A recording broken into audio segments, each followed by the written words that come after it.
এই পৃথিবীতে আমি আল্লাহ পাক যা কিছু তৈরি করলাম, সৃষ্টি করলাম, বানালাম, সকলেরই মৃত্যুর স্বাদ গ্রহণ করতে হবে।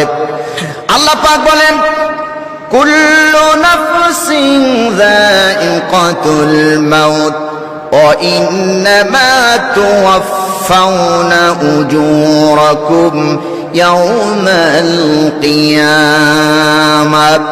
আল্লাহ পাক বলেন, এই পৃথিবীতে যা কিছু সৃষ্টি আমি আল্লাহ করেছি সকলের মৃত্যুর স্বাদ গ্রহণ করতে হবে এবং আল্লাহ রাব্বুল আলামিনের দরবারে সবাই উপস্থিত হতে হবে। আর ওই উপস্থিতির দিন আমি আল্লাহ রাব্বুল আলামিন তাদেরকে আজরান প্রতিদান দান করব। সুবহানাল্লাহ। এই পৃথিবীতে আল্লাহ যা তৈরি করছেন সকলেরই মৃত্যুর স্বাদ গ্রহণ করতে হবে, ভালো এবং মন্দ, এই দুইটার প্রতিদান দেবেন। তার নাম কি? সবাই বলুন, তার নাম কি? আল্লাহ এই প্রতিদান দেবে, ভালো এবং মন্দের প্রতিদান আল্লাহ দেবেন। সুতরাং মানুষ সৃষ্টি হয়েছে, মরবে, তাতে কোনো কি নাই, সন্দেহ নাই, সন্দেহ নাই। সম্মানিত সুদীপ, এই পৃথিবীর মানুষ অহংকার যত করুক না কেন, তাকব্বুরি যত করুক না কেন, মৃত্যু তাকে পাকড়াও করবেই করবে, মৃত্যু তারে ধরবে।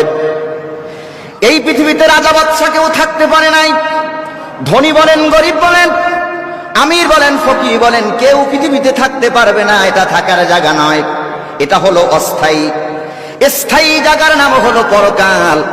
আল্লাহ পাক সুন্দর করে বলেন, কুল ইন্নাল মাউতাল্লাযী তাফিররুনা মিনহু ফাইন্নাহু মুলাকীকুম।